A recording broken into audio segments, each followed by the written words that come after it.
Internet, the psychoanalytic talk, and today we're going to be talking about the difference between the superego, namely the Freudian superego, and the early superego, i.e. the Kleinian superego. So even though they both share the title of superego, they're both quite different. So let me start by describing what is a superego in Freud's thoughts. For Freud, the superego is a part of our conscious mind, a bit like the ego. It's part of the conscious system, not the unconscious. And it's there to regulate behavior, to be able to have a moral guide to our becoming. He talks a lot about it, mainly in the latter part of his work. And he does say that it's an important outcome of the Oedipus complex. Because for Freud, the whole point of an Oedipal complex is that it should result in the internalization of the superego, i.e. the image of the father. That superego is there as a continuation of father's values and of father himself for the infant and then later on for the individual. So it starts with father, but then it becomes a whole of society by extension, i.e. by displacement. The father becomes society itself, and society then becomes the depository of the father's internalized image within the infant. So here you see a correlation basically for Freud, as the aggressive drives are repressed by the superego, because superego is fundamentally anti-aggression, fundamentally, or at least aggression towards others.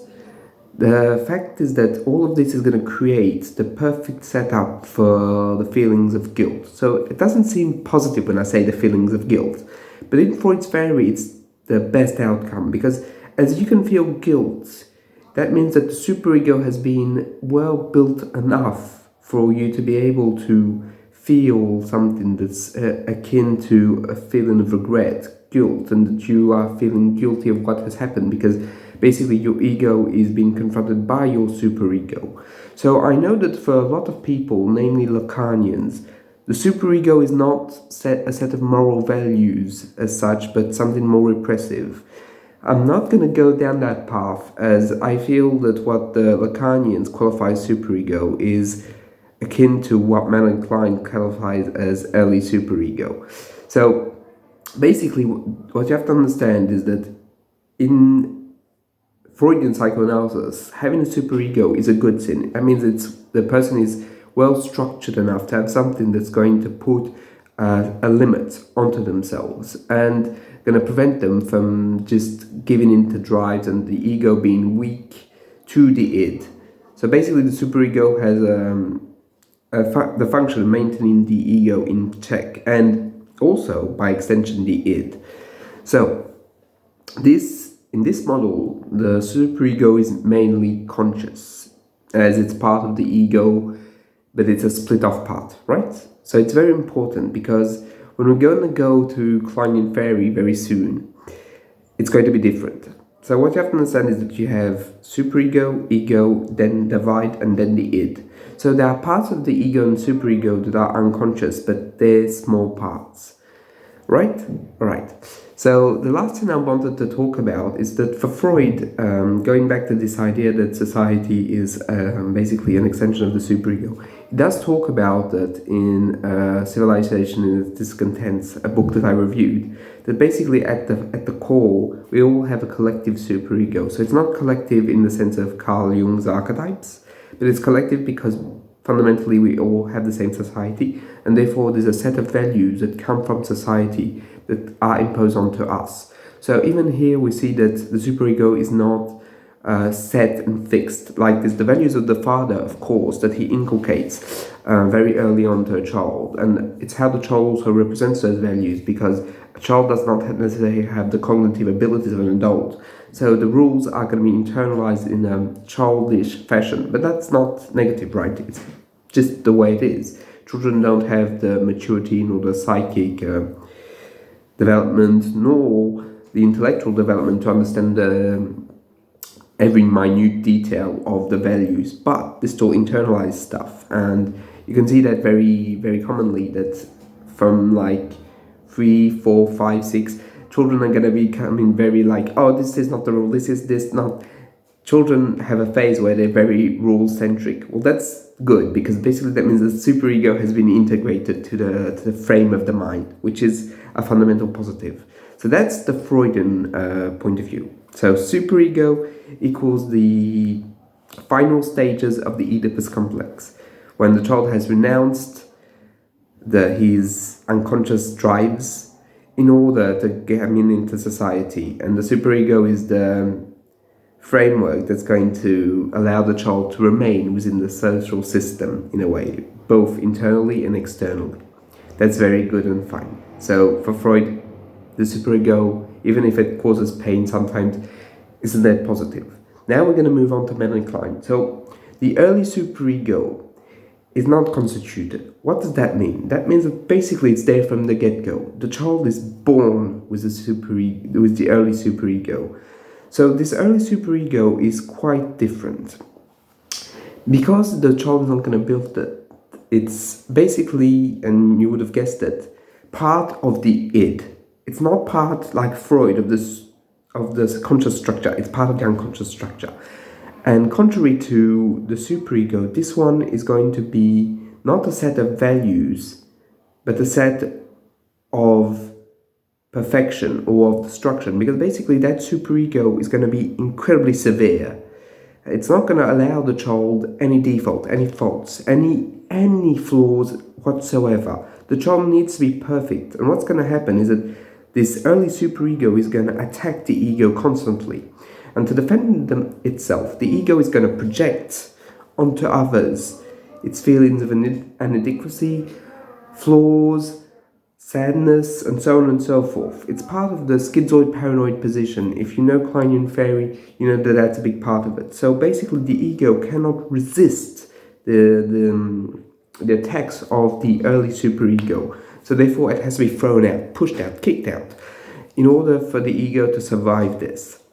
So here it's very different, because basically the early superego makes no compromises. It's not about integration of society or integration to the whole of mankind. It's about destruction and destructivity at its core. And that's what makes it unconscious. It's because it's so severe, so repressive, and makes no attempt to compromise with the ego. Whereas a Freudian superego would be more up to compromisation with values. Here it's not the case. There's no values. It's perfect, imperfect. And if it's imperfect, it needs to be destroyed. So basically we're having something that's very, very different in terms of intensity and in terms of outcome. The early superego is fundamentally pathological. And when I mean pathological here, I mean that it's a cause of intense and enormous sense of suffering. A suffering that's so intense and wild that the infant cannot bear it, nor could an adult, because it's so intense that basically it threatens the ego in its structure itself. So here we have that very interesting point of view, that basically the early superego is a threat. It's an unconscious threat that masquerades as something of a conscious mind. And it's exactly what it is. It's a threat of destruction. So what's very interesting, and what I find so fundamental about both of those ideas, is that they can merge. Because remember, at least in Kleinian theory, it's not opposed to the Freudian superego, but it says that because it's going to start at the get-go, it's going to be uncompromising, destructive, and all-powerful. But it's the values of the father, the limits of the father, it's going to be able to change in nature the early superego to an Oedipal superego or Freudian superego. Because what's going to happen is that through those sets of limits, the father is going to put a frame on destructivity, on the will that drives everything. Whereas the early superego does not. It doesn't put a frame, it just destroys or seeks to destroy the badness of the ego. Whereas the Freudian superego is going to allow the badness to exist, but not to become freely usable for the individual.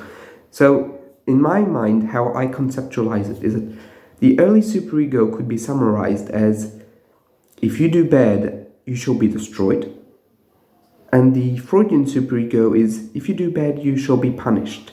Which here we have two different sets of results. For the early superego, there's nothing more to be awaited than the complete and utter annihilation, which cannot be bared by any individual, let alone infants. And for the Freudian superego, it's about you're gonna just get punished, you're gonna get castrated in a way. You're not gonna be destroyed, you're just gonna be limited, and you're gonna be punished for what has been done.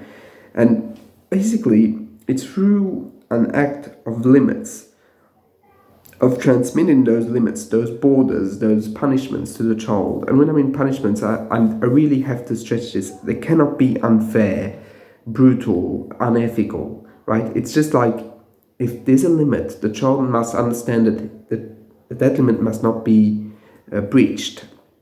And by understanding it, he's going to internalize a Freudian superego that's going to help him, of course, internalize the values of society and of how we live together, but that's more on the surface. But internally, at the core, the early superego is going to be transformed, going to be mutated into something that's akin to a Freudian superego, which is much, much softer when we think about it, even though it seems bizarre to say that the superego can be softer or harder. But that's exactly what it is. It's going to just mutate into something better for both the child and for the system.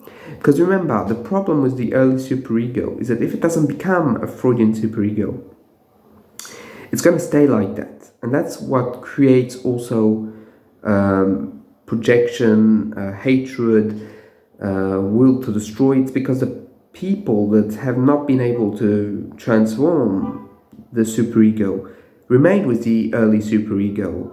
In French, it's been translated, and I find it superb, by archaic superego.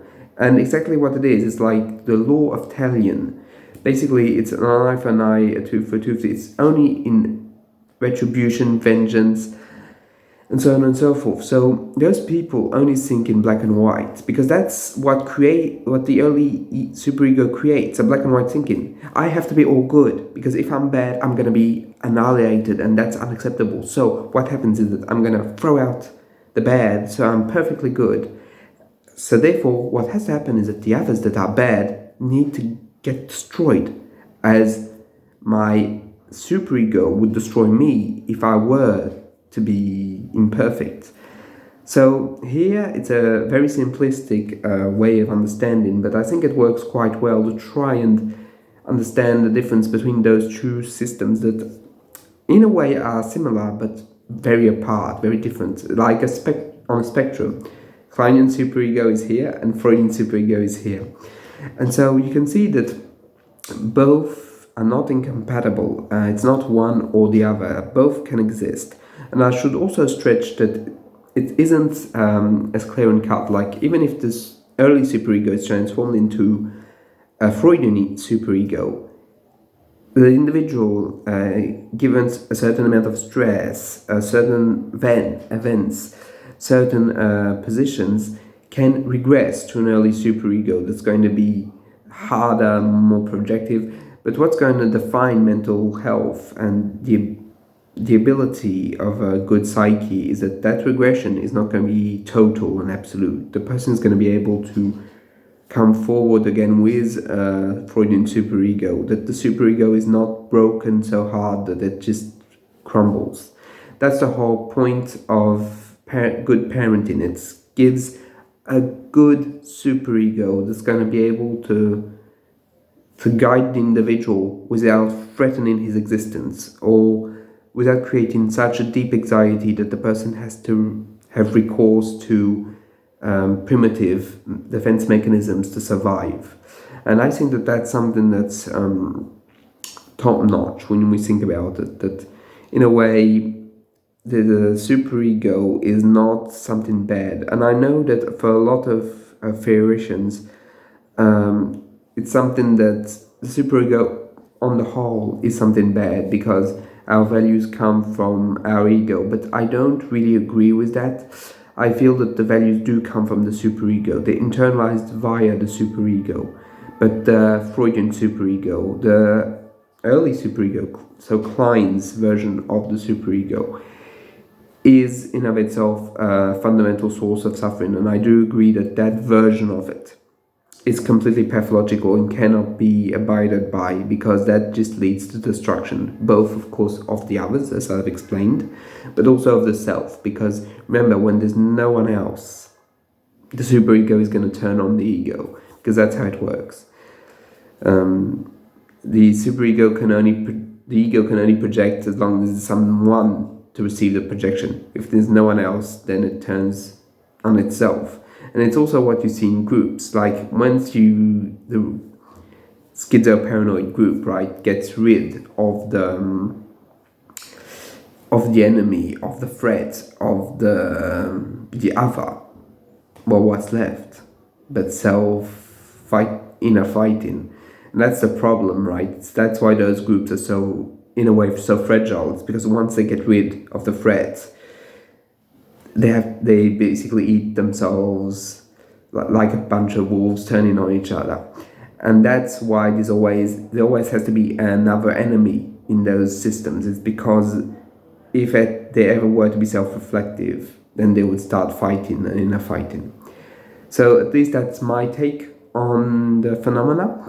I hope you like this video, and if you have any questions or anything you find unclear, please feel free to leave it in the comments. I'll see you in the next one. Bye.